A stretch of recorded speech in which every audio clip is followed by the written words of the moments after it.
Amen. Shabbat Shalom. Shabbat Shalom. Didn't the stuffed animal say amen? Didn't Minnie? I think Minnie knows. I'm certain. That's creepy. He's in the office. We're still going here. Shabbat Shalom. For those of you who read the Jewish news, I apologize for the redundancy of tonight's remarks. As they say, every rabbi has only 3 sermons anyway, and that we just keep re-preaching for every parsha. So it is with this in mind that even though I already shared some of these thoughts with you, whether in print or on the web for the Jewish news, this is still the message that feels most urgent this week. So yes, some of what I share tonight you may have already read in this week's Torah column, but do not turn off your computer or start scrolling Facebook instead, because there's more. You will see that tonight's message is also specific for us as a CBI community, as we meet in this new way for these uncertain times. These uncertain times. This is the phrase that I have heard more than any other over the past week or two, as every business that I have ever frequented sends emails to let customers know their new protocols with regards to this novel pandemic. They all begin with the same phrase, in these uncertain times. And then they go on to say we will be sanitizing all high-touch surfaces. We will deliver meals to your doorstep. We will maintain 6 feet of distance between people while going on with our activities, or we will be closing for the foreseeable future, and so on. The world as we've always known it has come to a halt, and we are left waiting in limbo. Many of us are stuck at home, doing our part to keep neighbors and loved ones healthy, even as our own routines have been so utterly disrupted. We might be worried about our kids' learning or our financial future, or our parents who keep leaving to buy groceries. Yes, Mom and Dad, that was for you. I hope you're watching. What uncertain times indeed. As the Israelites wander through the Midbar, or the desert, they too are navigating their own uncertain time. A liminal generation hovering between the escape from Egypt and their anticipated arrival to the Promised Land. The Israelites have neither arrived nor departed. Instead, they seek to create order and routine and structure from the midst of the deep, deep wilderness. The rules have changed. Their authority has changed. They are learning to listen not only to Moses, their leader, but also to the God of their ancestors, who is neither tangible nor visible. And yet, Vayikra, the book of Leviticus, which we begin this week, details the emerging relationship between God and the Israelite people. This week's Parsha, Vayikra, is focused on the korbanot, or the sacrifices. It reads, "The priest shall turn the whole into smoke on the altar as a burnt offering, an offering by fire of pleasing odor to the Eternal." The Israelites are learning how to transcend space. They are learning how to come close to one that they cannot see. They are learning to connect with a concept that is bigger than themselves as they take moral action, expiating their sins and addressing their guilt through the act of sacrificial burning. They send the smoke of their gift up towards God, who they believe to be residing in the heavens above. We too are going to remember these uncertain times by our own sacrifices. We have sacrificed public gatherings and greeting one another with handshakes and hugs.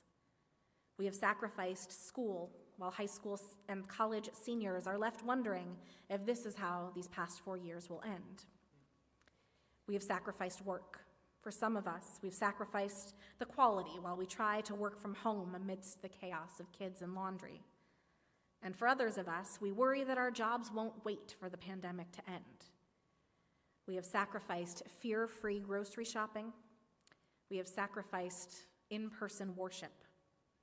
Your clergy are sacrificing non-urgent hospital visits and Shiva Minyanim. We are sacrificing face-to-face meetings with wedding couples and conversion candidates and bar and bat mitzvah students. Singles are sacrificing their dating lives. Children miss their friends. Teachers are learning to teach in a room without students, and doctors put their fear aside as they care for their patients, despite the risks. In these uncertain times, one thing has become clear. We too are learning how to transcend space. Through our sacrifices, our korbanot, we have found other ways to likrav, to draw close. The two words share their root letters, kuf resh and bet vet. And it's not a coincidence. We have sacrificed our physical meetings and drawn nearer to one another through text, through social media, through phone check-ins and notes left for our neighbors.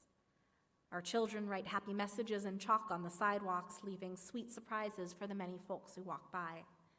Families get to spend hours taking long walks together, and I've heard that dogs and other pets are happier than ever, getting to spend whole days cuddling and playing with their owners. Hikers, keeping proper distance, now greet one another with unusually warm smiles. Hashtag silver linings is trending, because despite the fear, despite the uncertainty, there is much to be grateful for right now. Those of us who have our health are more aware of it than ever before.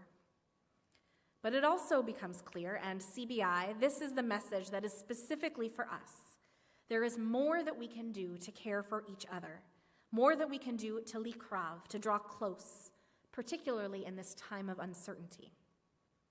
It is for this reason that early next week, you will be receiving information about a project conceived of entirely by dedicated and motivated congregants called CBI Cares, a part of the Hilton Family Welcome Home Project. The project will be three-pronged to start. First, we'll start with a weekly virtual coffee talk, a chance for all of us at home to informally check in via Zoom. You've got to bring your own coffee.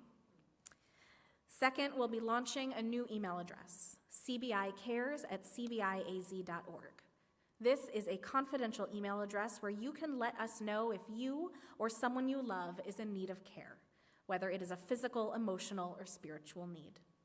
This will enable your clergy and a dedicated core of volunteers to respond and get you the help and support you need. Lastly, we're working on a way to deliver Passover food to those who are vulnerable, homebound, and unable to do the shopping necessary for a good Passover meal. This is just the beginning of what we are capable of, a true silver lining to come out of this uncertain time. So let's highlight the ways that we can care for one another now, and then carry these systems forward when we re-enter a time that feels more certain. But we will need your help. We will need volunteers to return phone calls, to make deliveries, to make meals for those in need. We know that you care, CBI. So if you would like to be a part of this project, please, after Shabbat, email us at cbicares@cbiaz.org. Let us know how you can help. Let us know what you need, and let's make this a silver lining. It is uncertain whether the goodness that has come out of this pandemic will continue when the danger has passed. But I am hopeful that the ways we have drawn closer to one another through these sacrifices become our new way of life. When the children return to school and the parents back to work, and we're no longer afraid of shopping cart handles or doorknobs, may we still make time to check in with our neighbors and take long walks with our families. May we still play board games and have long phone calls with old friends. May we continue to be grateful for the doctors and the first responders. May we still find creative ways to reach out, to draw close, to show that we care. The end of the story is still uncertain. When we are able to come face to face once again, may we not forget the silver linings that we shared in this midbar as we transcended the distance between us. Shabbat shalom.